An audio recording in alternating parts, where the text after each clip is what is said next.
Hey, what's up? Todd here, and today I want to talk to you about the biggest reasons you lose power and mess up in relationships. And this comes from coaching literally thousands of guys and seeing over and over again the patterns of how relationships start, how they sort of progress, and how they end up failing.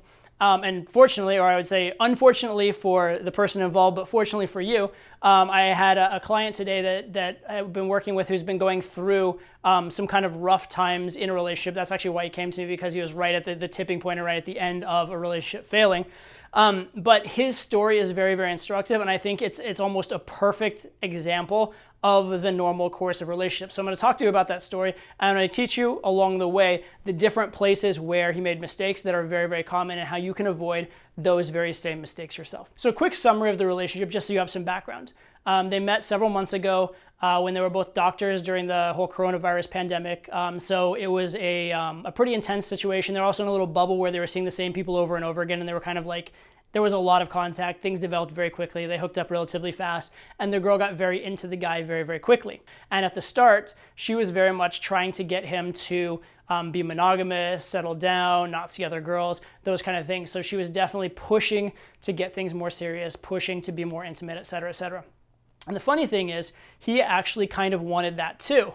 But he had been told by the dating community, by certain coaches, that kind of stuff, that he shouldn't do that he should maintain an open relationship and should tell her that he's seeing other girls and that kind of thing, which is really, really bad advice if you actually want to be monogamous, because a monogamous relationship is so much easier to maintain than multiple long-term relationships or an open relationship or anything like that, right?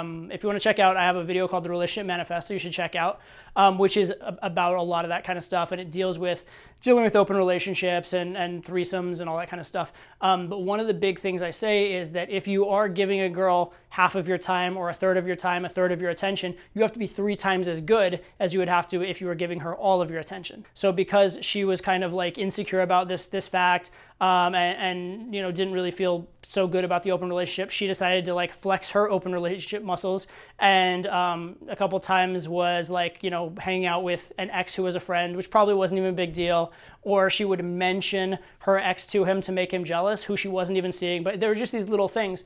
And then his true colors kind of came through because he was jealous, right? He was putting up this front of open relationship, non-jealous, et cetera, et cetera. But when push came to shove, when it went the other way, he actually got jealous and started getting reactive. And then he actually got some advice from a different coach, unrelated to me, before he came to me. And that coach told him, you know, put a hard line in the sand, you know, leave this girl before she leaves you, that kind of thing. And so he kind of gave this girl an ultimatum, which again, he didn't believe, right? He actually wanted to be more serious with this girl. He actually wanted to, you know, have a relationship with this girl, but instead, because he thought it was the right thing to do or how to hold on to your power, he gave this ultimatum. She kind of came back at him, and then he kind of like cracked under the pressure, and things went really, really bad. I coached him. I helped him through some text messages, helped him through getting his mindset, and I got him to the point where the girl agreed to do a call with him, and he was gonna, you know, have a good chance to, you know, patch things up. Things were really looking really good. She was texting really positive things, was excited for the call, things like that. And I told him when he went on the call to not make the whole call about what was our past relationship, and I told him to not get on the defensive on the call, right? Basically, the idea is you want to show the girl, remind the girl how good your relationship was, give her that experience. Is that old idea of change her mood, not her mind. And you don't want to be digging into what is the relationship about, what are we? In general, that's the hallmark of failing relationships, is you start spending all this time talking about like, what do we mean to each other? What's the nature of the relationship? What are the rules? Where are we at? If you're spending more time doing that than having the relationship, you're in trouble. So I told him, do a little of that as necessary, very, very little if you possibly can, and mostly have a good interaction. Remind her how good you guys are together, because you guys are together and are good together, and every single experience you've had when you weren't talking about the relationship has been good. So he did that for about 20 minutes, and then she started interrogating him really hard. He started like struggling and giving the wrong answers, and then he went right back to what he had done in the previous conversation, which is the opposite of kind of the advice that I gave him and what had been working at the start of the call. So he ended up, you know, kind of right back where he started, unfortunately. So lessons here, which are very, very important.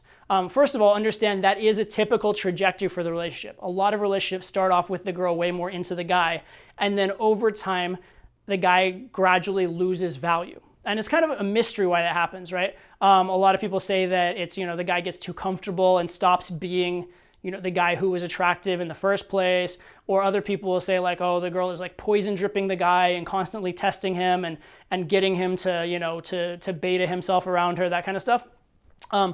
I think what happens, and this is kind of a new theory that I kind of intuitively understood in my head, but I first kind of put it into words with this client. So this is why this client is such a good example. What you want to do in a relationship is you want to be sort of logically safe, but emotionally unsafe, if that makes sense. Or like emotionally thrilling, but logically safe is maybe a better way of putting it. So think of a roller coaster, right? On a roller coaster, you're about to get scared and you know it, and you actually want that thrill. But the thrill is only good because deep down you know you're safe. Deep down you know you're not going to die on the roller coaster, you know you're okay. You wouldn't want to go jump off a building for that same thrill because then you're going to die and it's actually scary and actually risky and no one would sign up for that, okay? So emotionally scary, logically safe. The opposite of that is what most guys end up gradually shifting to in a relationship, which is emotionally safe and logically scary, right? Or potentially logically scary, definitely the emotionally safe part. So emotionally safe is the girl knows she has you. The girl knows you're not going anywhere. The girl knows she can like push you around, boss you around, and you'll cave in, you'll give in, you'll jump through her hoops, etc. So now there's no thrill, there's no excitement there. And even a relationship that is very just emotionally safe and not exciting can last for a long time. There are people that are married for years and years and years that are emotionally safe and they still have a decent relationship because they have a good time together and they have a lot in common. So even that's not in and of itself a fatal mistake, although it is a big mistake. But if you throw in logically unsafe, now you're in trouble. And that's what this guy did, right? So he started catering and kowtowing to the girl and bending over backwards and emotionally trying to answer all her questions and walk on eggshells for her, while at the same time being logically unsafe by having this open relationship thing that she logically didn't agree with and that was a problem for her. And so he made both mistakes at the same time, right? He became emotionally safe and logically unsafe at the same time, and that's where things started to fall apart. And I think that's a really good realization and a really good nuance in game, because I talk a lot about value and comfort, and people ask, how do you know more value, more comfort? And there's a lot of ways to know the ratios, but it's also the type of value and the type of comfort. Emotional value, logical comfort, right? Emotionally thrilling or unsafe, logically safe. That's a very, very critical thing in game. The second big lesson that I want to talk to you about kind of like going over the situation with the guy and figuring out, how to pick up the pieces, how to get the best chance with this girl if he wants to go forward with it, but also how to move on and do better in that situation next time. What we talked about was once he got into a negotiation or an argument, once things became a little more heated, two things happened. One is she was interrogating him. She was like, well, what do you think about this? What's your thought on this?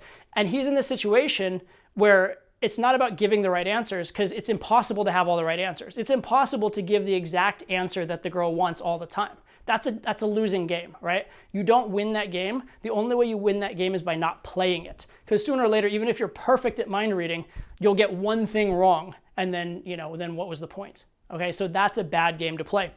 What you want to be doing is changing the frame, right? And so if a girl is asking you about what you want, what your thoughts on this thing are that are clearly trappy questions and clearly don't have a perfect right answer, or there isn't a clear answer that's better or worse, a lot of times what you should be doing is reversing and getting the girl to talk, right? So a lot of times, a girl asks, do you want to be exclusive or see other people or something like that? You'd be like, I've been in good relationships of both kinds, and in my experience, like relationships usually gradually move towards the right set point for them. So I'm not super worried about that personally in this moment, although we do need to come up with the right solution eventually. I'm mostly worried that we're good together and we enjoy each other's company, but you seem to have a strong opinion on it. So why don't you tell me kind of what you're feeling and what your priorities are and where you kind of see yourself on that, and also why you have those feelings.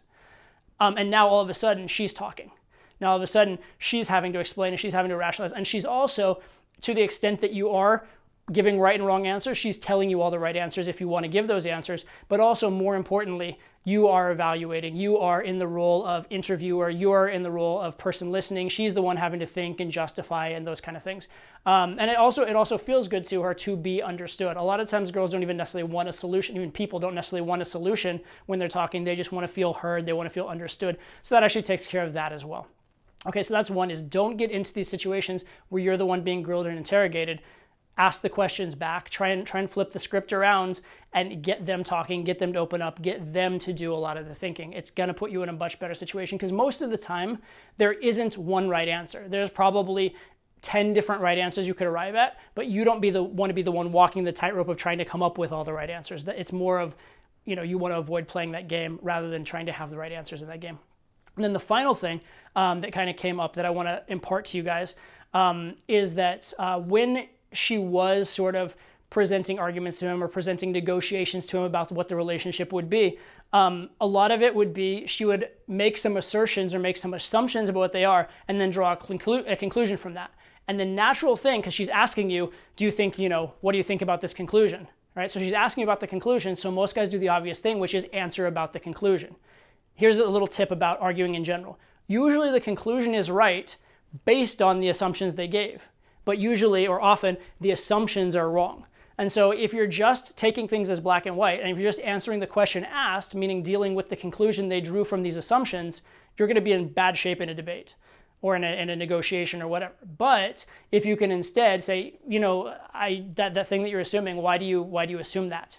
And again, getting them talking, getting them explaining, making them be the person justifying, very, very important, but also dealing with what's actually happening, right? Don't be accepting false or bad or poor assertions, right? So if a girl asserts that, you guys don't want the same things, so X, Y, and Z won't work, it's probably true that if you guys want fundamentally different things, those things won't work. However, where's that assumption that you want fundamentally different things coming from? Why don't we talk about that? Right? That's probably more fruitful. That's probably more important ground to cover. And that's going to be a lot better in the discussion. It's going to be a lot better for reaching agreement. It's also going to be a lot better for, again, you not being put on the defensive and the back foot and having to explain and walk this tightrope of having the right answers over and over again. Okay? So again, just to summarize, right? How do a lot of relationships go? Oftentimes, the girl is very, very into the guy at the start and wants more from him, and the guy has to come around. In fact, most good relationships probably start out a little bit that way because girls, when they do have sex with a guy, do get a lot more hooked on him more quickly, and there are biological reasons for that. There's chemicals in the body that are trying to say, oh, I just had sex with this guy. If I have a kid with him, I would like him to stay around, so I get attached a lot more quickly. So that's a very normal thing to have happen.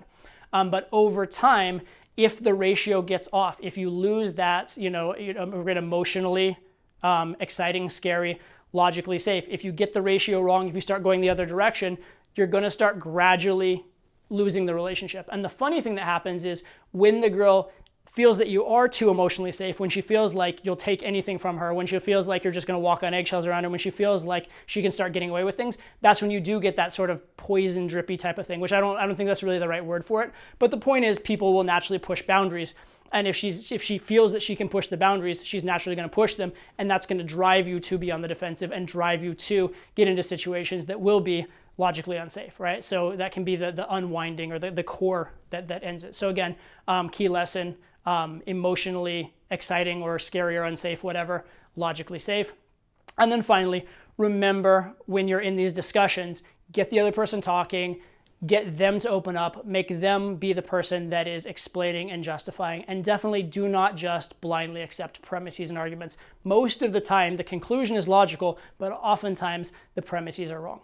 So hopefully that all helps you. Again, this is based on what I've seen over and over again from tons and tons of relationships, and this guy's relationship was just a perfect example of these things. So I wanted to share it with you, and hopefully in your next relationship or even your current relationship, you can use this, have it help you, and make yourself and make her more happy, more fulfilled, and just better off in general. So take that for what it is. Hopefully it helps you out a lot, and I will see you guys next time.